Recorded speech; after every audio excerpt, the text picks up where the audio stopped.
This episode of Enter the Flex Zone is brought to you by promo code STORM15. Use the promo code and you get 15% off your purchase at flexzonesubs.com. It's that simple. Entering the Flex Zone today, I'll be interviewing an individual that's all about creating his own opportunities. My guest has a determination like no other and believes you can possess all the skills in the world, but if the will isn't there, the success will be fleeting. This simple man is the founder and CEO of Relentless Sports Management and Marketing and studied at the School of Hard Knocks. Jason Ellis, you have entered the Flex Zone. How you doing, Jason? Hey, Brad, how are you, man? Thank you for having me on. Yeah, man, I'm fantastic. Things are slowly picking up some speed with ETFZ, and I'm glad to have you on board. You say you're from the School of Hard Knocks. What exactly did you learn? Well, I mean, it's actually very simple. Everybody has their own path and has their own journey. There's an expression that I use, why settle for a book already written when you can write your own story? And unfortunately, in life, I had to go through some trial and tribulations to learn. Now, when I reflect, I have no regrets because it's helped make me the man that I am. And I'll take somebody with life experience over somebody that went to school for 8 years. They might be intelligent to what they learn in whatever they're major in books, but how much does that really prepare you for the real world? Applicable experiences. With my former profession of being a fireman, you could be the best test taker in the world, but once you get out in the field and something's burning up in the sky or a car's wrecked or somebody's having cardiac arrest, if you can't showcase those skills that you wrote A, B, C, or D on, then you're screwed. I agree with you totally, Jason. You got to have that hands-on experience. Is there any particular story you want to share with us as far as moving up the ranks, going through the Hard Knocks lifestyle, so to speak? Well, one thing that always kind of overshadowed me when I was younger, I always had mentors. I had opportunities being around some politicians as well because of the circles that friends of mine's parents ran through. You know, even though I was naive and kind of, I guess you could say, a little wild as well in my youth, at the same time, I was also learning because I had these opportunities to interact with these people that been in business 40 years or whatever the case is, and just kind of grew and learned and molded me to help me become the man that I am. And one thing that I can't stress enough is that with every action, there's a reaction. And if you are not prepared to live with, whether right or wrong, any kind of choices or consequences, then don't make that decision and just keep it moving. There's a lot of truth in the mentor aspect of moving up the ladder as far as being a winner in life. When somebody lends out their hand to you, they've had experiences in the past. You talk about like with their families. You don't always listen to your mother or your father, but they had those experiences. And when you get older, you're like, damn, they were right. There's a lot of mentors I had in my life as well where I thought my shit didn't stink and I thought I knew everything when I was young. People had to drop me down a notch. And you got to appreciate the mentors and people providing information to you at no cost. That's always a good thing. Now, did you have any mentors in MMA? Did you stumble into MMA? How did that all unfold? I originally actually planned on competing and fighting at heavyweight. It was actually my plan. You know, I was training with a great group of guys at a camp called Tigers Alley at the time. One of my training partners actually was a childhood friend that I went to junior high school. Ironically, he was a basketball star. I was known for football when I was growing up in junior high and high school, but we were friends and we were training together. I want to say that the event was at the Hard Rock. They only did 3 events, 2010. I brought him down and helped him with the weight cut, things like that. Well, he missed weight going to 35. When he toyed with it a couple times because he was used to competing at featherweight. He didn't have a manager. The coach wasn't there. Nobody was there to kind of step in. So I did to get our 2 hours to go make weight and everything else. And afterwards, he asked me, would you be my manager? And I was like, yeah, okay. I really honestly didn't take it very serious. Yeah. To me, I was just helping somebody that I've known a good portion of my life, a childhood friend. From there, it just kind of blossomed. First year, I picked up a 205er that was on season 7 of The Ultimate Fighter as well, David Baggett, and I just represented those 2 athletes my first year into the sport. I kind of wanted to get an understanding of the animal that I was getting myself involved with, and I didn't want to overextend myself, try to go on like I've seen common with new managers or agents. They try to go on a signing spree to build up their roster, but if you don't have the relationships to be able to keep them active and busy, what's the point of even doing it at all? I just wanted to kind of understand the game that I would get myself into because it was all kind of new to me. I was one of those guys that believed that anybody could do it until they started training and realized it was a whole different ballgame. And there's a lot more to it than just throwing hands or kicks or whatever the case is. It's got to be a real big trust factor with management, too. I mean, if you got a fighter that's trying to make their way up the ranks and wants to be represented, they're going to have to trust you. They're going to have to make sure you don't throw them under the bus and that you have their best interests in mind, minus the payout at the end. How did you earn the fighter's trust outside of your best friend? Well, I can tell you this, that the door really opened up for me through him when he moved to Port St. Lucie to train with the American Top Team under Dean Thomas. I had an opportunity to sit down with him and his general manager that ran the school, Dan Donaldson, and talk. And in the end, it opened up where I represented the fight team at the time, and it just kind of grew from there. Honestly, if it wasn't for Dan and Dean believing me, I was nobody. A lot of people were constantly saying, oh, you're not going to do any real well, you'll screw up. Full-blown haterade mode is what I like to call it. But those are the same people that ask me now to try to help them with finding fights, ironically. Well, they say karma's a bitch. What goes around comes around. And when people see other people doing things better than them, they start becoming envious or jealous or upset or angry. You say, I was nobody. And I like to use that word a lot with a lot of people I talk to in the podcasting industry or the voiceover industry. I say, hey, Brad Storm, I'm nobody.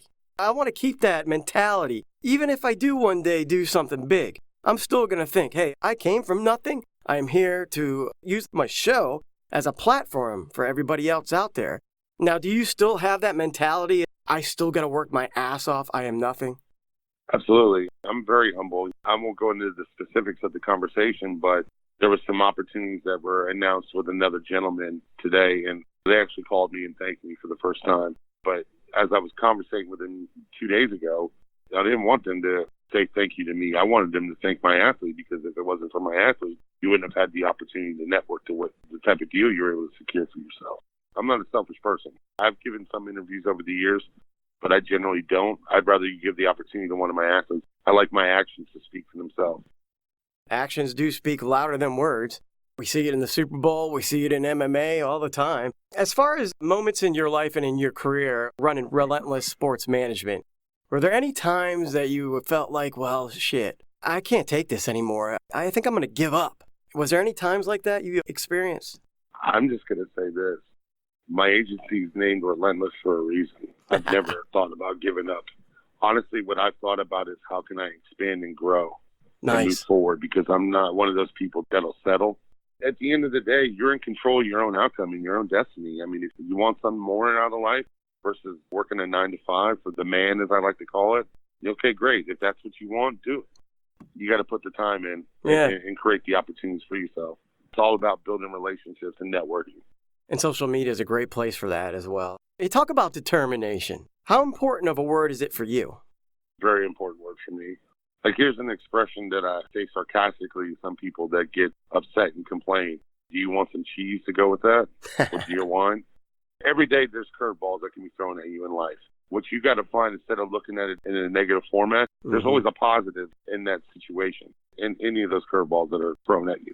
And the key is just finding that positive and turning that situation around and just keep moving forward. Yeah, because what does a pat on the back really do? You can say, hey, you're doing good, buddy. Chin up. Keep moving forward. But that doesn't do anything if your ass is still sitting on the couch. Absolutely. And you just got to broaden your horizons. I mean, at the end of the day, it comes down to what you want. If you want to settle, then settle. If you don't and want more, then challenge yourself and rise to that occasion. I mean, I will say that sometimes that my schedule does test me because I feel like I need more sleep than I normally get in a day. But I enjoy every moment of it. Isn't that what life's all about? You could go through the motions and go, oh, I can't wait till I retire. That's going to be so fantastic. Or you can friggin' have a good life now. You just got to roll the dice a little bit, take the risk. Eventually, if you got the determination, never say die attitude, things will pan out for you. Now, you studied to be a paralegal, correct? Yes, I did. Was that something you always wanted to do? I did. I was really interested in post-conviction remedies. You know, Okay. I've read a lot of articles about guys that kind of get raw deals or misrepresentation, ineffective assistance of counsel, and it intrigued me. And I felt like, go get the paralegal, because at the end of the day, the lawyers are the one that argue the notes, but the ones that do the legwork are the paralegals or law clerks. And that's what I wanted to do, to try to impact and change somebody's life that got a bad situation. Now I've found other ways to fill that void and that niche on a daily basis by working with athletes and creating those opportunities so they have the ability to take care of their family in themselves. And then also when their career's done, have something for themselves to be able to move forward. You also dabbled in some sales, too. Did any of that translate into your current business? Some, because, ironically, I did direct sales for a very long time, and I used to like motivating the troops. And then even more fun times in my early 20s, I owned a foam pit. And I don't know if you remember when the techno scene was very popular. Was it the rave/techno scene? Because I was in a lot of raves. Yeah. I would stay up till 5 o'clock in the morning. I'd be all strung out from ecstasy. I'd be like, oh my God, I had a great night. But was that it? Is that what you're talking about? I wasn't strung out on ecstasy, but during that era, yeah. I was booking techno DJs on a regular basis in my foam pit out and making my mark, basically making money partying, which was fine with me. Yeah, partying's fun when you're young. It's harder to do in your 40s. You're like, damn, it's 9 o'clock. I need to go to bed. What the hell? 9 o'clock, man. That's like beginning my day, to be honest with you. You're a night owl then, right? Well, there's a reason why I'm a night owl. The thing that people don't comprehend, and I know we'll get into it later on because we talked about it briefly when we were discussing me coming on the show, I look at the world clock. That's kind of what I work off of. Just because it's 9 o'clock my time, it doesn't mean that it's not time to do business somewhere else in the world. Right, with a lot of the contacts that I have. Over in Asia and Japan, it's like a 12-hour time difference. 9 o'clock is 9 o'clock in the morning there. Over in Russia, where I do a lot of business, it's an 8-hour difference. So when it's midnight, our time, 1 o'clock, 10 in the morning over there. And I'm on the phone. Well, you got to do what you got to do, right? Determination. Absolutely.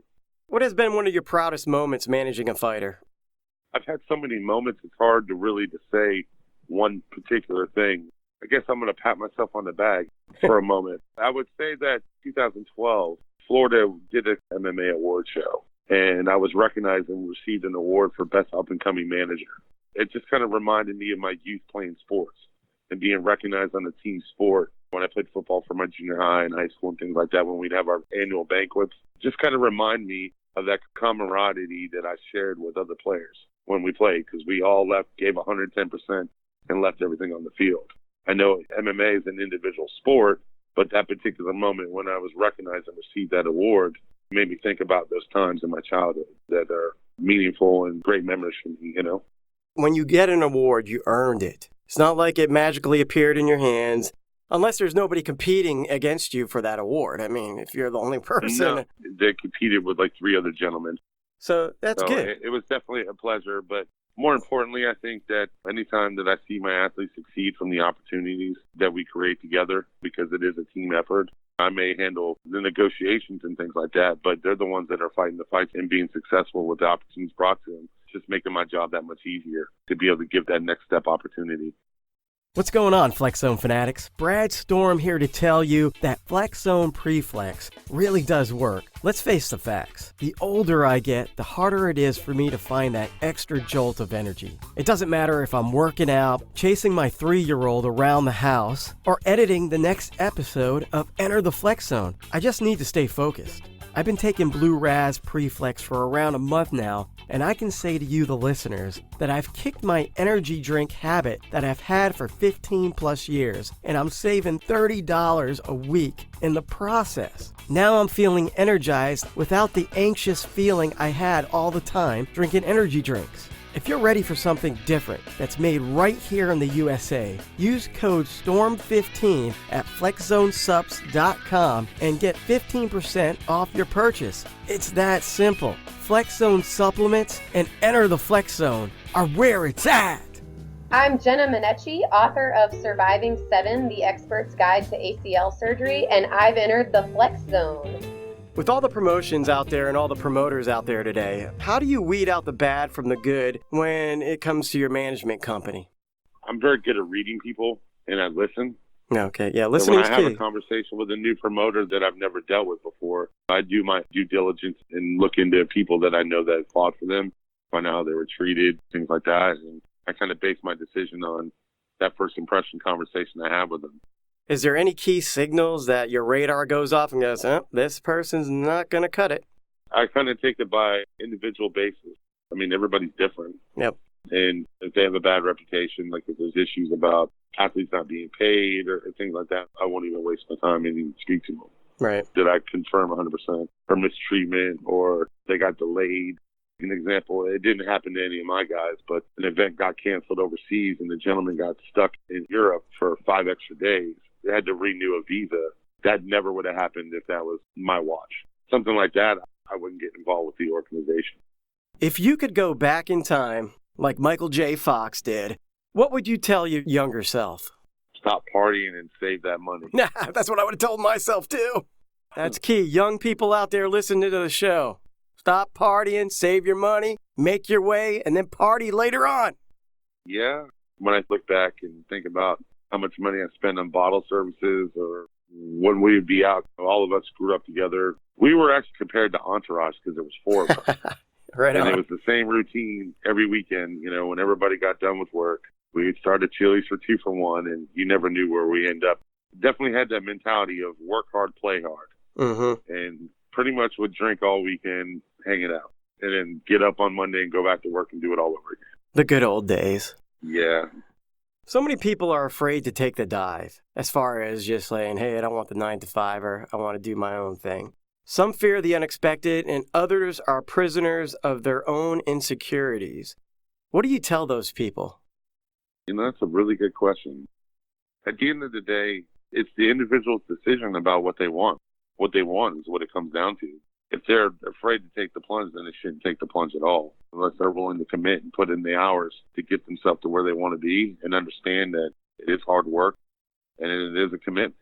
Then they shouldn't do it unless they're willing to make sacrifices following that path and that formula to get where they need to be, because you're going to sacrifice something, whether it be time with your kids, sleep. There's always something that you sacrifice to get to where you need to be to make everything good. Yeah, sanity, maybe? No, not so much. I can't speak for others. I can only speak for myself. There's a lot of times that, you know, because my mind's always running and I'm thinking about different things with decisions that I have to make or things that I want to consider and pursuing just to add on to my plate. And sometimes it's something so simple as just hopping in the car and taking a drive and listening to a little bit of music can clear the head. So it all depends on what that person likes to do to kind of relax and unwind. Some people might be playing video games or might be watching a movie or maybe going to the gym and work out. It just all comes down to the personality of the individual. Are you listening to the Rocky IV soundtrack when you're driving down the road? I have sometimes. I have too. I'm not going to lie. I have. I definitely like Survivor and some of the classic 80s music. I like a wide range. A lot of the old school hip hop. I don't really care for this generation of hip hop. To me, that it's not real music when they're saying blup, blup, blup, nonsense. It doesn't make any sense to me. Everybody's named Lil. What the hell? One thing that had troubled me is recently, because there's a song by Plies called The Rock, and somebody told me that they didn't know what Who 3-6 Mafia was, and they didn't realize that that beat for that song is from the Late Night Tips. And I'm just like, how do you not know this? And then they told me they didn't know who 2 Live Crew was, and I was like, oh my God. I don't know what to say to you. You don't know who Uncle Luke is? Come on. Go study your damn rap history, damn it. If an up-and-coming fighter is looking for a management team, what are some of the things the fighter needs to look for? First things first, I would just look at all the athletes that they represent. I would look at the organizations that they're signed to or what they're doing with them. I would definitely want to talk to other athletes that they represent to kind of get a feel for their personality. Definitely don't rush into signing or let them pressure you into signing their representation agreement. Don't mistake some fast car salesman, used car salesman, fast talker, talk you into something that you're not comfortable with. Do your due diligence. Look into the agency, look into the management team or manager that you're talking to, depending on who's the POC. And then also look to talk to the athletes to see how they're happy and how they're being treated, would be my suggestion. Now, you say you're a simple man, right? What are some of the simplistic things you do throughout the week? Sometimes it just depends on my mood. There's some days that I'll read. There's some days that, because I live in Florida, I'll go sit at the beach with my dog Lucky and just kind of watch the waves. Isn't that nice? Be in peace. I live 20 minutes from the beach now in South Carolina, and I like to take my dogs and my daughter up there with my wife, and we just chill. It could be cold, and we don't get in the water or anything, but we just stay there, and it's like a refresher. Just kind of refreshes your mind. Absolutely. I actually did that a couple of nights ago after wrapping up a couple of deals and getting the visas that I needed for my athletes. I actually went with my dog, and we sat and watched the sunset because we were up anyway. Nice. Like, come on, let's go. It was very peaceful. Except the only thing that kind of troubled me a little bit when we were there is I was looking at the boardwalk before I sat on it, and it looked kind of wet. I'm like, well, I don't recall seeing any rain, so where did this come from? Yeah. Sure enough, it was wet. Like it might have got one of the 5-minute Florida showers that we get where it rains when you're standing in one place and then across the street it's sunny. Yeah, it's crazy. You turn your phone off when you go to the beach? I don't know if you can or not. But No, I actually, believe it or not, I answer my phone, I would say 99.9% of the time. I tell everybody that I work with, I'm always available. I don't care if it's 4 in the morning or 6 a.m., whatever the case is. You call me, I'll answer. If I don't answer, I'll call you back as soon as my first available chance. All right, man. Here's the stormy weather question of the show. It's brought to you by the promo code STORM15. Save 15% of your purchase at FlexZoneSubs.com. Now, do you think MMA is becoming watered down? And will combat sports eventually come down to being all about prize fights? I don't think MMA is being watered down. I mean, I definitely think that the UFC is doing more events than they need to because they haven't built up the next generation of stars. They would get more viewership if they would spend more time on other guys that are doing very well versus just relying on the Rondas, the Conor. Like Bellator's doing? Yeah. And Bellator's got some great guys that they're pushing that are up-and-comers. Yes. I mean, but there's other organizations that, everybody just thinks the sport of mixed martial arts is UFC when there's other great organizations out there. Like me personally, I only watch the UFC when there's 1 or 2 fights that I want to see. I spend more time watching the M1 Globals, Fight Night Globals, the Risen events, 1FC. Those guys leave it all out there and very entertaining if you're a combat sports fan. And unfortunately, mainstream media here in the U.S., not all of them covered those events, but they did. It'd make a world of difference, I think, and open more people's eyes. From what I've seen recently, more and more people are starting to realize you can have a successful career and be financially stable and not have to sit around and wait for a call and compete at a regional level for regional money. I think when more athletes do realize that, whether it be male or female, I think the better the sport will be. Because I know my model in the last 5 years has been strictly international. Unless I do have a particular athlete that wants UFC or Bellator or bust, then obviously I'm going to do what I can to get them to that point and get the right fights where they get the notice they need to essentially eventually get an offer with one of those organizations. Do you think everything's going to go towards prize fights? Do you think these belts are not going to matter sometime down the road? Just depends on the organization. There's some organizations that a belt means something, and there's some that put out interim belts just because they can, because they need to get ratings or try to sell their product. And I'm not a big fan of the interim belt. It's cool to give a piece of jewelry to your number one contender, but you kind of make it up when your champ's healthy. I think it's kind of nonsense. All right, Jason, well, that's going to wrap up everything here. I want to thank you for coming on the show. Got any shout-outs you want to make? Yeah, I'd like to thank my general counsel, Tim Holman, who here very soon will be making some big announcements as we've been working on putting together some things and moving into the Big Four. Announcements will be coming soon, and I definitely appreciate the opportunity of him making the introduction and opening up this platform for myself and open up potentially in the future athletes represented by RSM or this new agency that's coming very soon. Just want to thank Pat Wilson, my business partner with Relentless Sports Management. I definitely appreciate all the hard work that you do, brother. Without you and the athletes, it's what makes us relentless. I'd like to thank Jeff and Greg Brady at Clinch Gear, Unique Kennels, Jamie, New Breed, Intensity Nutrition, Lexani Wheels, RBP. Just want to thank all the athletes that are part of the Relentless family. Without you, we wouldn't be who we are. Amanda Bell, Nate Landwehr, Josh Reddinghouse, Cleveland McLean, Chris Kalades, Michael Hill, Dominic Steele, Alyssa Cron, Spencer Jebb, Jeremy May, who just received his black belt, former clients, Keon Colwell, Daniel Swain, Lee Morrison, and there's so many more that I'd keep you up here forever, Brad, if I'm going. Former clients all good, as well, Luigi Bravante. Without you guys being a part of your journey, it's been a privilege, and it's helped me prepare for some of the things that I'm doing the next step while I'm still involved in combat sports. I just want to thank you because if it wasn't for you and your journey, I wouldn't be where I am now. I'm not afraid to admit that. That wraps up another great episode of Enter the Flex Zone. Thanks for tuning in. If you want to follow Jason Ellis, you can do so on Twitter at JasonEllis321, on Instagram at Jason_Ellis_RSM. On Facebook, check him out at facebook.com/Relentless Sports Management. And don't forget to check out Flex Zone Supplements at Flex Zone Sups on Instagram and flexzonesups.com. Use promo code STORM15 and you save 15% off your purchase. It's really that simple. After talking with Jason, I realized that this guy has the never say die attitude. He's gonna keep pushing, gonna fight until he reaches his ultimate goal. But hey, he's got many goals. I think after he completes one goal, he's gonna head over to the next one. Determination. Do you have it within you? Are you one of those people that needs a pat on the back? Somebody to tell you, good job? Well, you know what? That doesn't mean shit. You need to go out there and get it for yourself. All these people saying you've done a wonderful job, it doesn't matter. People like to feed people bullshit sometimes.